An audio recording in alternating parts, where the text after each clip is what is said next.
A paz do Senhor, jovem, me responde sobre uma questão. Se houvesse uma forma verdadeira de descobrir o futuro, o que você gostaria de saber sobre o teu futuro em todas as áreas que você quiser? Qual é a grande questão da sua vida que você gostaria muito de saber sobre o seu futuro? Esta é a lição número 10 da classe de jovens.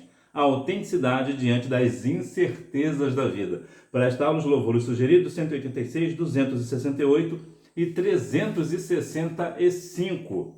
Falando sobre incertezas da vida, nós vamos falar sempre sobre o futuro. O que o futuro me reserva?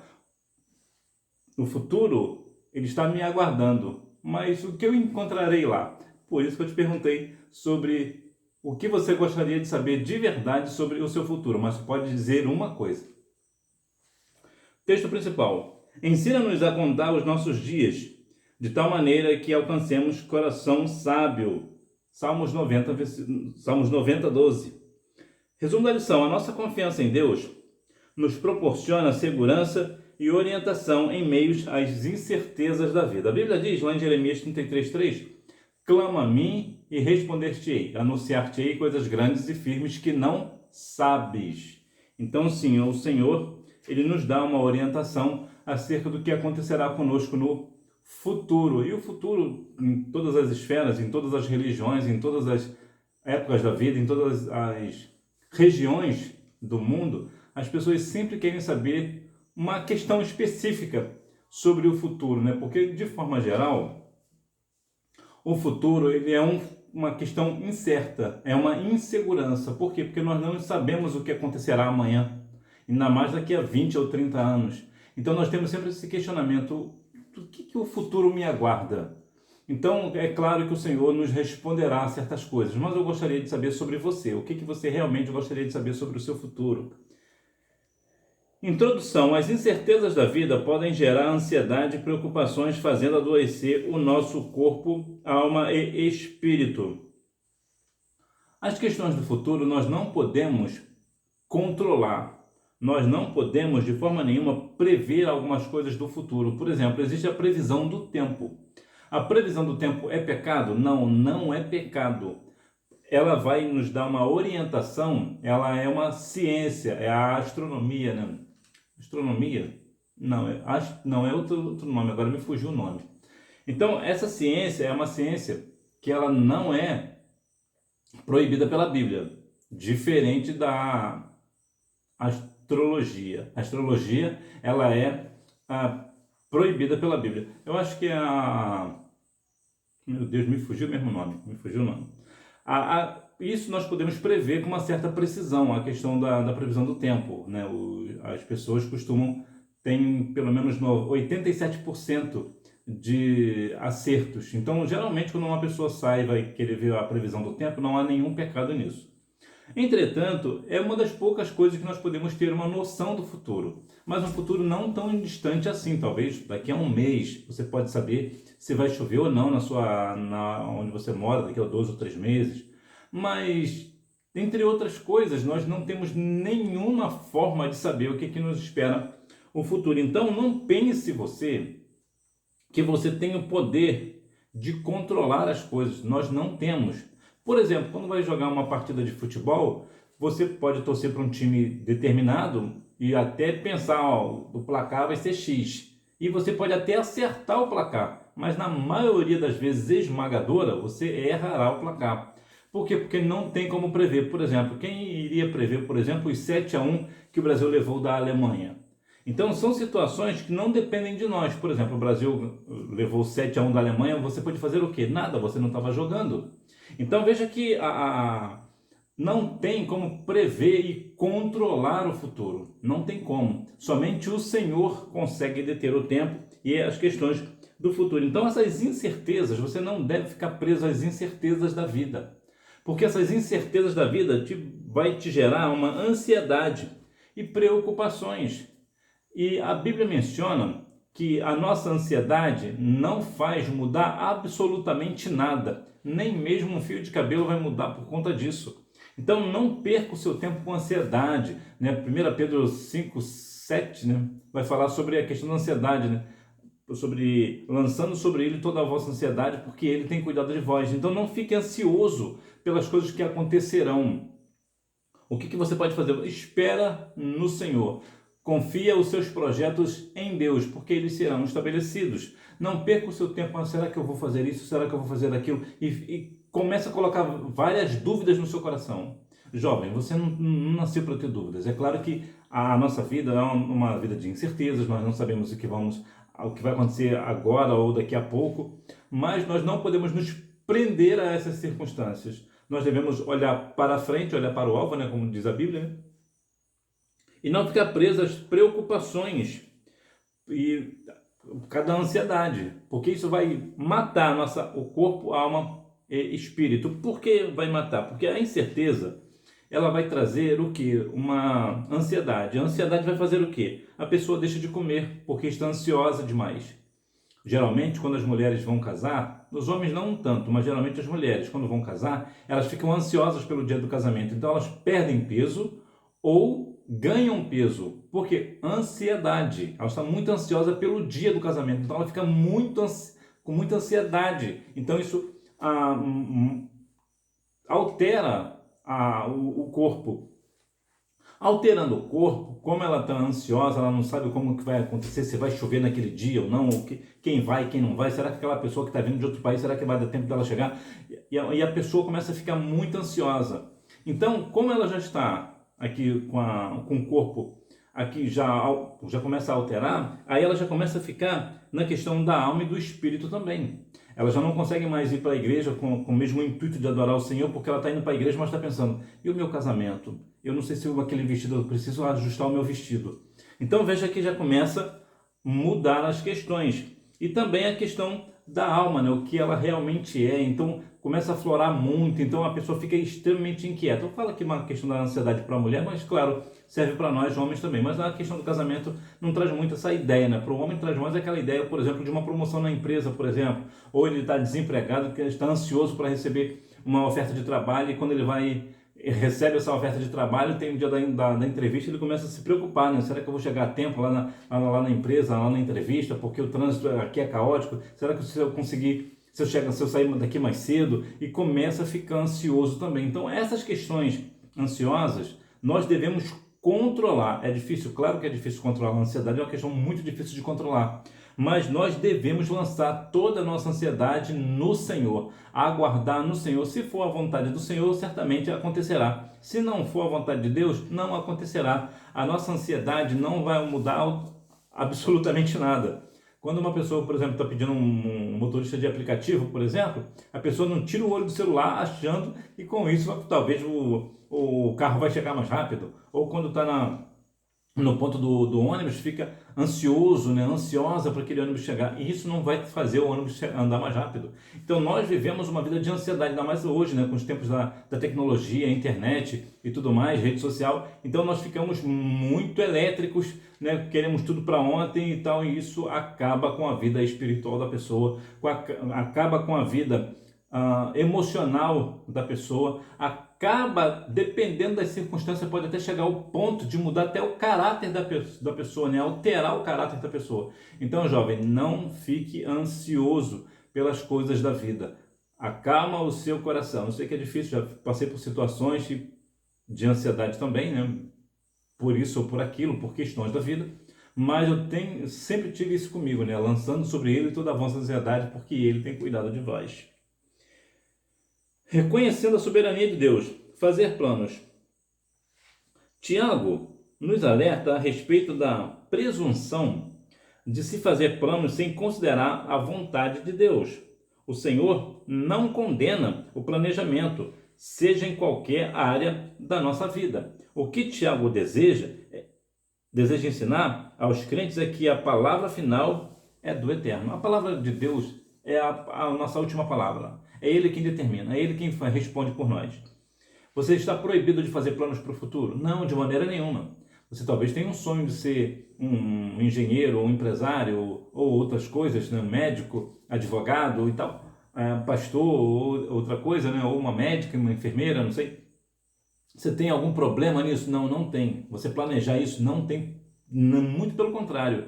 Você deve verdadeiramente traçar os planos para a sua vida, mas lembre-se, coloque esses planos aonde? Na mão do Senhor. porque eles serão certamente estabelecidos. Então é importante que você veja bem esse ponto para que você compreenda essa questão. Por exemplo, lá em Provérbios 16:3 nos diz exatamente isso. Ó.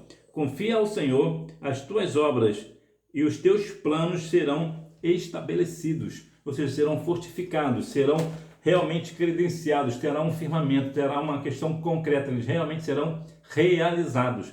Mas quando você confia no Senhor, você precisa realmente lançar ao Senhor todos os seus planos. Então, o que você faz? Você monta um plano, vou estudar tanto tempo que eu quero ser advogado, por exemplo, ser uma advogada, por exemplo, só para dar um exemplo. Então, você estuda determinado tempo para que você consiga chegar à questão da advocacia. Para te dar um parecer, você vai estudar bem, se você vai ser bom no que você fizer, se você estudar 10 horas por dia. Qualquer coisa que você estudar 10 horas por dia, você será excelente nisso que você está estudando. Portanto, 10 horas por dia é bastante coisa, mas vale para você ser excelente e despontar. Você realmente vai virar um destaque, porque você estuda 10 horas por dia. Pois bem, a grande questão aqui não é você não poder fazer planos. Você pode e deve fazer planos. O que você não pode é ter a presunção, porque você estuda 10 horas por dia, você vai ser advogado. Você não precisa de Deus te ajudar. É isso aqui que é a questão. É quando a pessoa traça um plano, o plano dela é um plano perfeito, é um plano ok, mas se esquece do Senhor. Essa pessoa pressupõe que se eu estudar, se eu fizer isso, se eu fizer aquilo, eu vou me tornar isso, eu vou me tornar aquilo. Eu não dependo da palavra de Deus. Eu não dependo que Deus queira ou se Deus não quer. O importa é o meu querer. Eu quero isso e isso será estabelecido porque eu quero assim, porque eu vou estudar para isso, eu vou trabalhar para isso. Não, não vai. Por quê? Porque a pessoa, quando faz isso, está se colocando acima de Deus.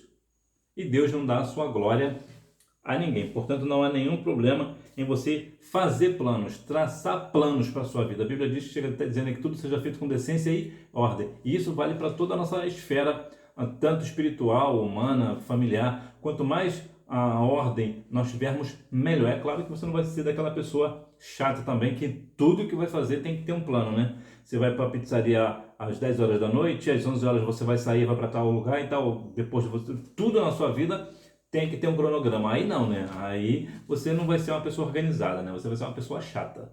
Agora, para as grandes coisas da vida, sim, você precisa ter um planejamento. Você precisa, é essencial. E vou te falar o porquê.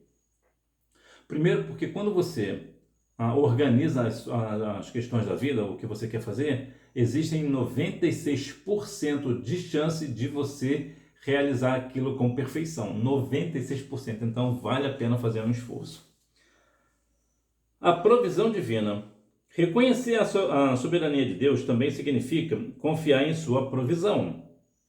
Ele conhece nossas necessidades e tem um propósito para cada um de nós. O Senhor, ele tem um propósito para cada um de nós. Veja que quando Abraão foi pedido para o Isaac, o que aconteceu? O Senhor pediu a ele e ele deu o filho. Olha, existe um ponto muito interessante que ele fala o seguinte: olha, nós iremos ali e voltaremos. Deus pediu para ele o seu único filho, para ele sacrificar o seu único filho, e ele confiou no Senhor. Então, por quê? Porque ele sabia da provisão divina. Ele sabia que Deus iria prover de alguma forma. Tanto é que ele disse o quê? Pai, estou vendo aqui a lenha, isso, aquilo, mas e o cordeiro? Olha o que o pai respondeu. Deus providenciar para si o cordeiro. Ou seja, ele sabia da provisão de Deus. Então é isso que nós temos que ter. Essa fé extraordinária no Senhor, que até quando Deus nos pede algo muito espetacular, no caso ali de Abraão, seria o seu filho, né? Realmente é uma situação, qual o pai que quer sacrificar o filho? De maneira nenhuma, ninguém quer. Mas ele obedeceu ao Senhor porque ele cria na provisão divina. Por exemplo, ainda que eu mate o meu filho, o Senhor é Deus para ressuscitá-lo. Então, de qualquer forma, ele cria na provisão divina. Aí a grande questão é, você crê na provisão divina? É isso aqui que é o grande ponto para a nossa vida, né? Nós devemos realmente ver que o Senhor tem um plano para cada um de nós. Ele tem questões, tem planos para cada um de nós, e Jó 42:2 nos dirá que nenhum dos seus planos pode ser impedido. Agora, você também precisa estar na vontade de Deus. Eu preciso estar na vontade do Senhor. Preciso ser obediente ao Senhor para realmente o plano do Senhor estar de acordo, né? Eu estar de acordo com esse plano, ou seja, eu estar no ponto em que o Senhor me quer no seu plano. É isso que é o ponto aqui. Humildade diante de Deus. O orgulho e a autossuficiência nos afastam, quase que não saiu de Deus, levando uma falsa sensação de controle sobre a vida. Isso aqui é muito perigoso. Essa questão do orgulho e a autossuficiência, né? A pessoa que é orgulhosa demais. Tudo sou eu. Eu primeiro eu, segundo eu, terceiro eu. E aquela questão de autossuficiência. O que é autossuficiência? É a pessoa que é suficiente para si. Ela não depende de ninguém. Então, quando uma pessoa diz que não depende de ninguém, ela está colocando num ponto de autossuficiência, né? Auto, que quer dizer a si mesmo, suficiência, né? Ou seja, a pessoa é suficiente a si mesmo. É igual ao automóvel, né? O que é automóvel? Auto a si mesmo. Móvel é aquilo que se move. Então, automóvel seria algo que se move a si mesmo. Ou seja, não depende de ninguém para se locomover. É claro que existem os equipamentos, né? O motor, combustível e tudo mais, mas não precisa de ninguém empurrar ele, né? Desde que seja um carro novo, né? Que esse carro velho realmente vai precisar de alguém para empurrar. Mas aqui está dizendo aqui para nós, a pessoa ela é autossuficiente, ela acha que ela não precisa de ninguém, ela não precisa nem de Deus para fazer as coisas, porque eu sou autossuficiente, eu só dependo de mim, somente eu e mais eu. E o orgulho é aquela pessoa que já fala por si, né? Aquela pessoa orgulhosa, ela tem orgulho do que ela se tornou. E aqui existe um parecer interessante. Não é que você não terá orgulho da pessoa que você se tornou, porque você é uma pessoa do Senhor, você é uma pessoa que talvez vai ser um médico, né? Uma médica, um advogado e tal. Mas esse orgulho é aquela pessoa que, por exemplo, por eu ser talvez formado em medicina, então eu vou menosprezar aquela pessoa que não é. Ou seja, eu sou orgulhoso, eu uso a minha formação para menosprezar os demais.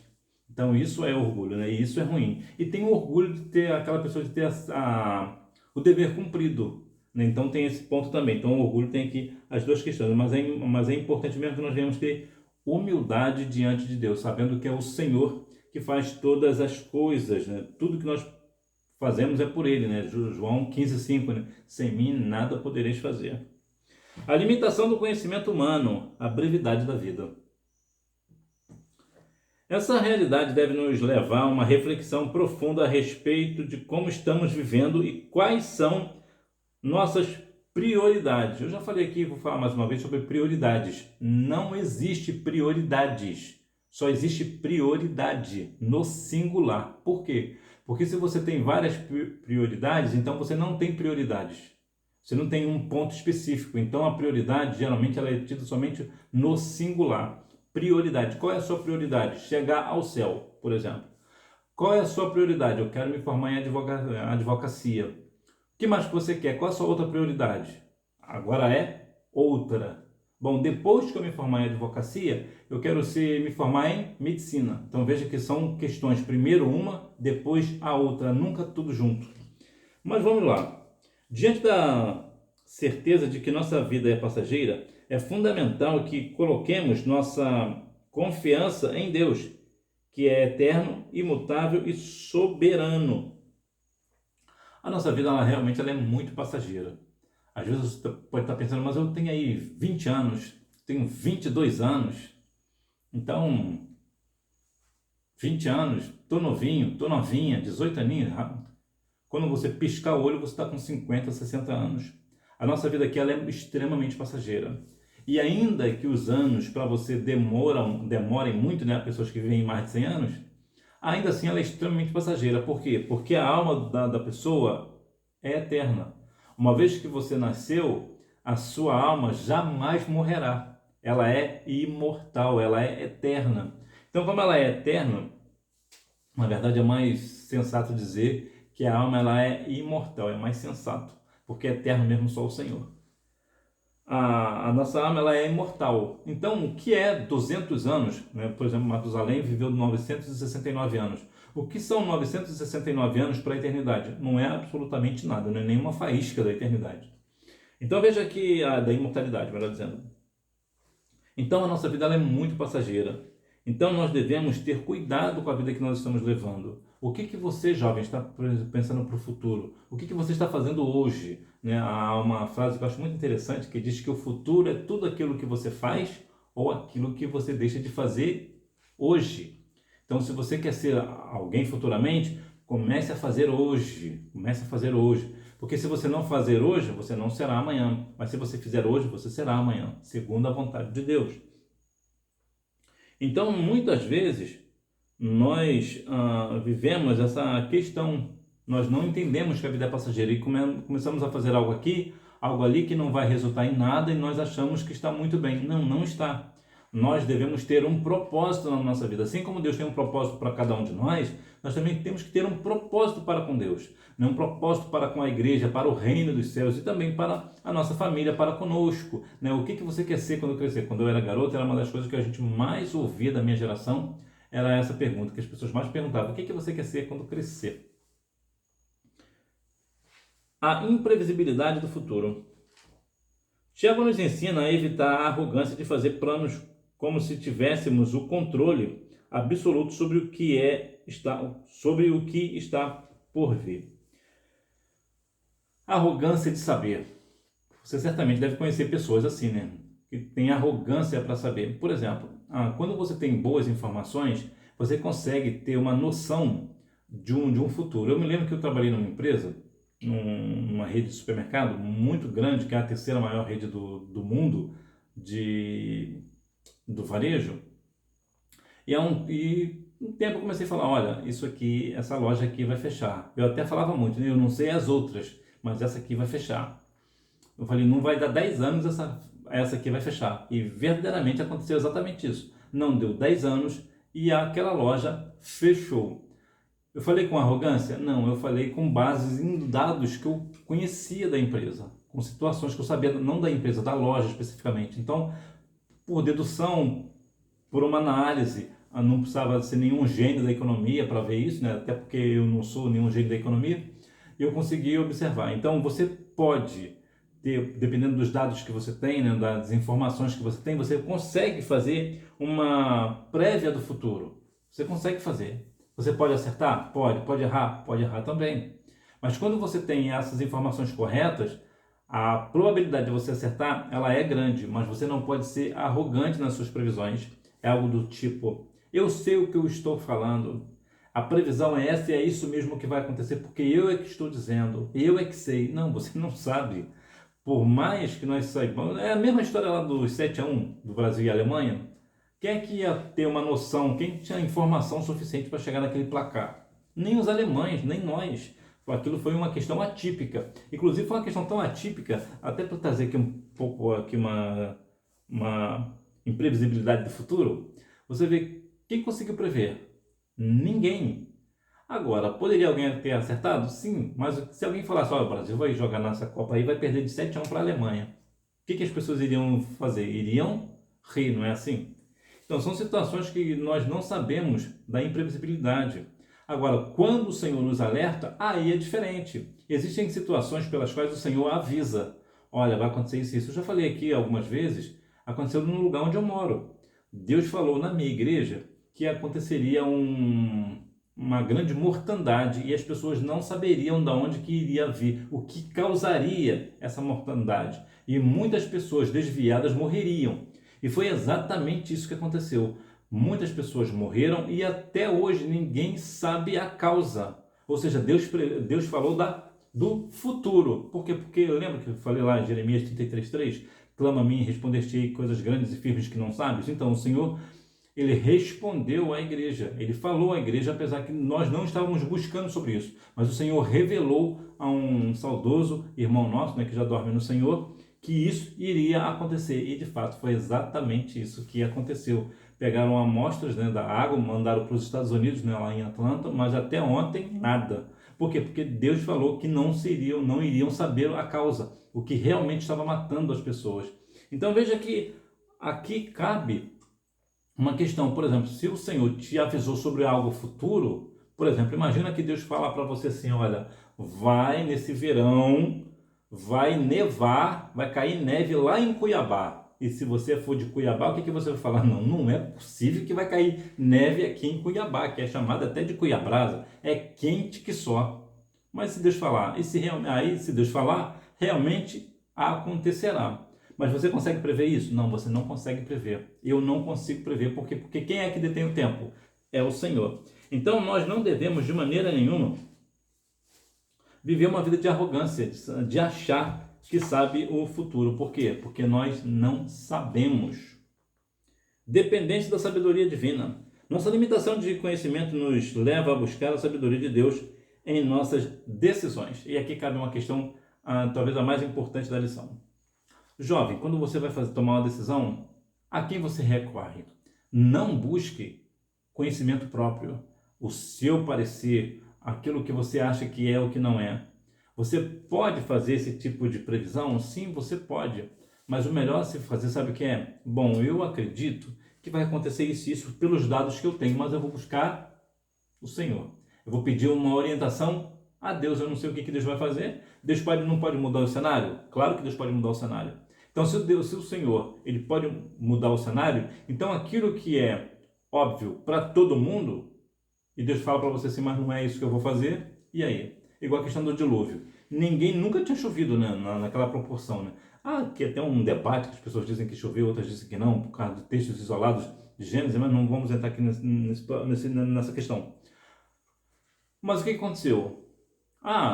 Noé ficou louco, está dizendo que vai chover.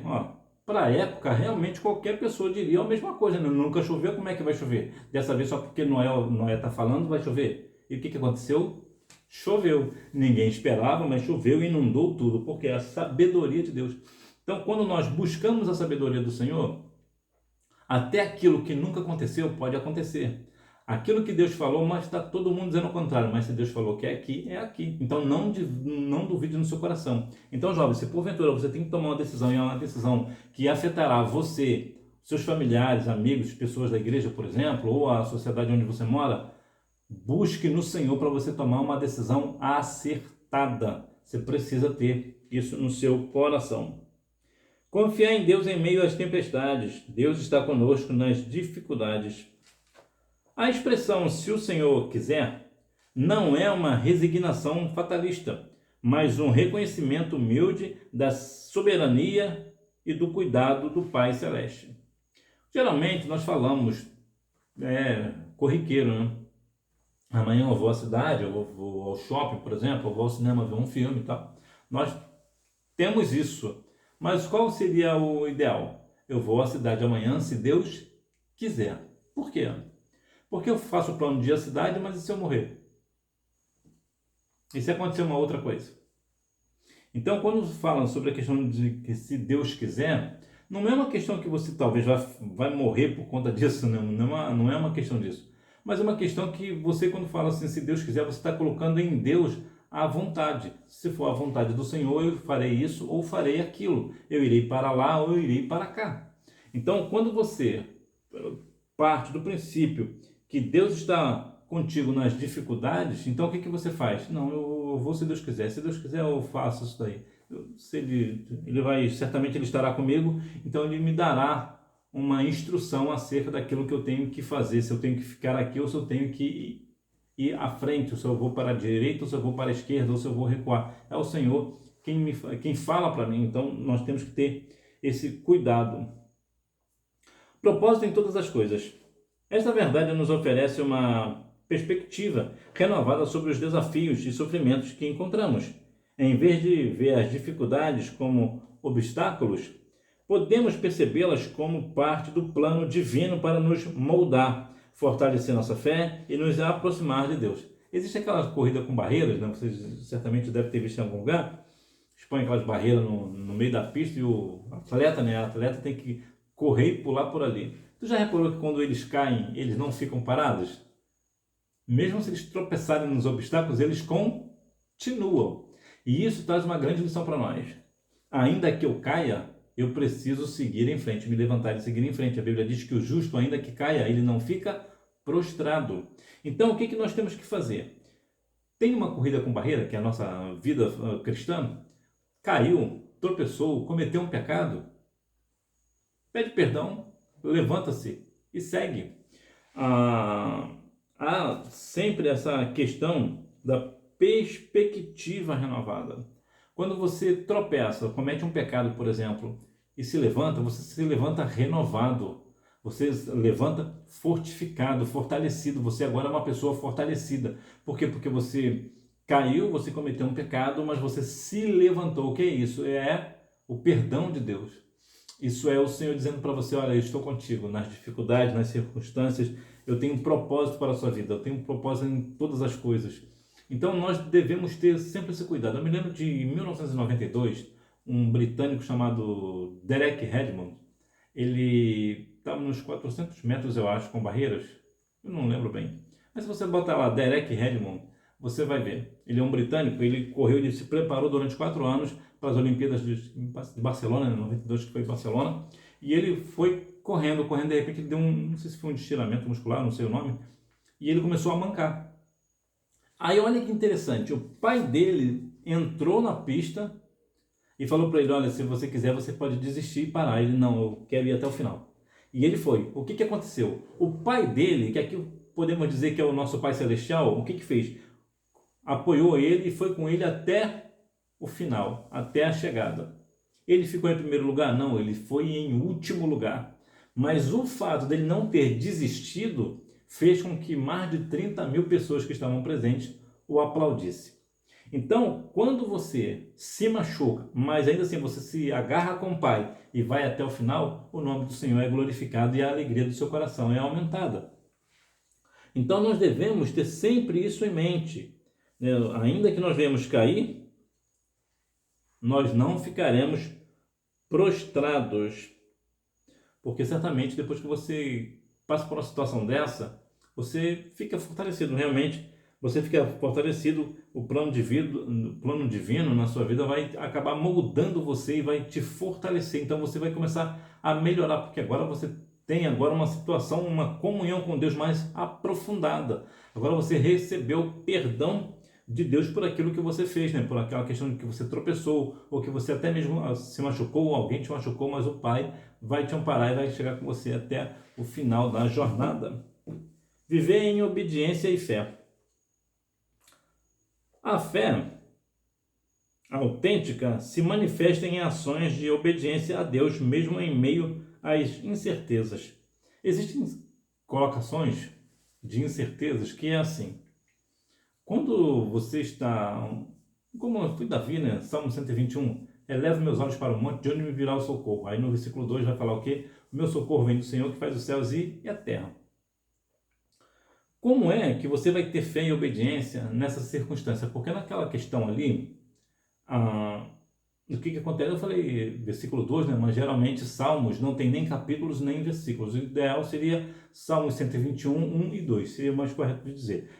Pois bem, quando você, pelo menos as pessoas, né, mais entendidas da palavra, comentam que Davi, ele colocou todo seus arqueiros, né, os seus flecheiros, de folga, vamos assim dizer, né? Não, eu vou para uma batalha, mas uma batalha pequena, mas está tudo bem, vocês podem ficar aí, eu não vou precisar dos serviços de vocês. Então, quando ele foi na batalha, ele se viu realmente encurralado. E os flecheiros ficavam nos montes. Então, por isso ele disse, né? Elevo meus olhos para o monte de onde me virá o socorro.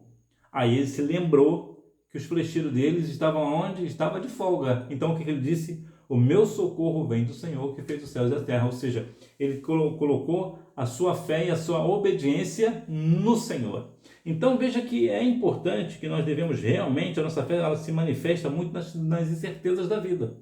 Se você tem um bom salário e você pode com o teu salário comprar um carro 0 km, por exemplo, você vai falar assim: eu tenho fé no Senhor que eu vou comprar um carro. É claro que você tem fé no Senhor que você vai comprar um carro, você tem dinheiro para isso, você tem um ganho, um salário para isso.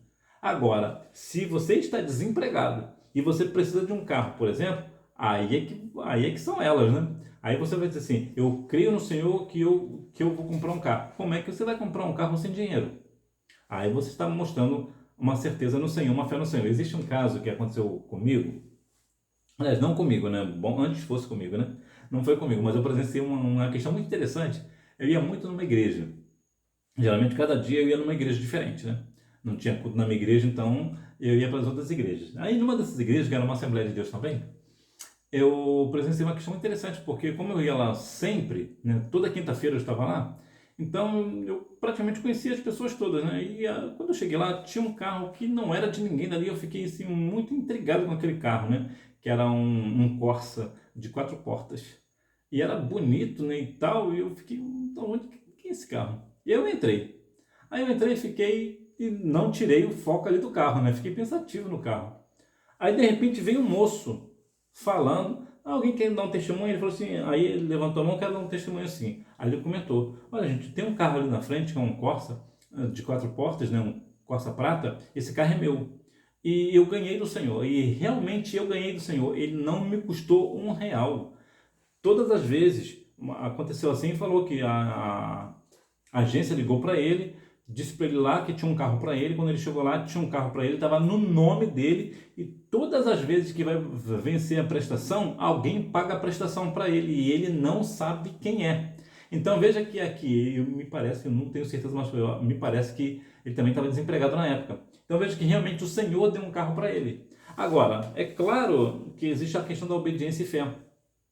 E também é um caso específico, eu não sei qual foi o caso dele. Mas o que eu quero dizer para você, jovem, é o seguinte: o Senhor, ele é o dono do ouro e da prata. Ageu 2:9, né? 2:8. 2:8 ou 9. Então, o que acontece? Quando nós estamos vivendo uma vida fácil, né, vamos assim dizer, né, uma vida tendo empregado, tudo direitinho, é mais fácil da gente dizer que a gente tem fé. Mas quando o negócio aperta, e se você não tiver aquilo, você pode até morrer, dependendo do caso, aí é que você vai ver se você realmente tem obediência e se você tem fé no Senhor. Porque dizer que está tudo bem, né, que você tem fé, que eu tenho fé, quando a minha despensa está cheia, quando eu tenho um bom salário, isso aí é fácil. Agora, e quando não tem? E você precisa honrar um compromisso específico. Sem dinheiro, como é que faz? Então, é nas dificuldades que nós realmente vemos a nossa autenticidade, a nossa fé no Senhor e a nossa obediência, né? Quando Ele fala que tem que fazer algo, eu vou fazer, ainda que as circunstâncias estão dizendo ao contrário, mas eu vou fazer porque é o Senhor quem mandou. Conclusão. Reconhecendo a fragilidade da nossa existência e a limitação do nosso conhecimento, somos chamados a confiar plenamente no Senhor, que tem um propósito para cada um de nós. Sim, nós somos frágeis. Tem pessoas, né, que tem muita força, né? Tem pessoas, homens, né, e até mesmo mulheres que têm muita força, mas ainda assim é frágil. Nós somos tão frágeis, mas tão frágeis, que o Senhor retira de nós o nosso fôlego de vida num piscar de olhos. Nós não temos domínio nem sobre o nosso corpo, nem sobre a nossa respiração nós não temos domínio. Nós não temos absolutamente nenhuma força com o nosso corpo, né, se não vier do Senhor. Então nós não conseguimos nem mesmo dominar dependendo das circunstâncias. Então veja que a nossa fragilidade, ela é a limitação da nossa existência. No entanto, nós sabemos que o Senhor tem um propósito para cada um de nós. Então, que nós venhamos verdadeiramente, temos obediência ao Senhor, fé no Senhor, ainda que as dificuldades sejam muitas, né? Nós devemos realmente ter autenticidade diante das incertezas da vida, né? E nós só teremos autenticidade nas incertezas da vida se nós estivermos no Senhor, se nós estivermos lançando a nossa ansiedade sobre o Senhor, se nós realmente, verdadeiramente, estivermos guardados em Deus, realmente buscando ao Senhor de todo o nosso coração. Hora da revisão, número 1. O termo utilizado por Tiago no versículo 13 traz a ideia de comércio, viajar a negócios e importar para venda. Ela não está culpando um comerciante pelo seu trabalho, mas está mostrando a necessidade de que venhamos compreender que Deus deve permear nossas ações. Número 2, reconhecer a soberania de Deus também significa confiar em sua provisão. Salmos 23:1. Número 3, a humildade nos leva a glorificar a Deus, reconhecendo que somos limitados e que somente Ele tem todo o poder. Número 4, a humildade. Número 5, a consciência da imprevisibilidade deve nos levar a viver com um senso de urgência e propósito. Então, que nós venhamos verdadeiramente estar no Senhor, ter autenticidade diante das incertezas da vida. E jovem, sim, você vai passar por situações muito incertas, muito inseguras, mas lembre-se, o teu socorro vem do Senhor que fez os céus e a terra. Basta você ter obediência a Ele, fé no Senhor que Ele fará por você e que verdadeiramente o Senhor vai fazer com que você alcance coração sábio. Você vai ter sabedoria no seu coração, vai ter a sabedoria que vem de Deus e não lança em rosto. Que Deus e Cristo continue abençoando a sua vida e você me vê na próxima aula, se Deus quiser. Fica na paz.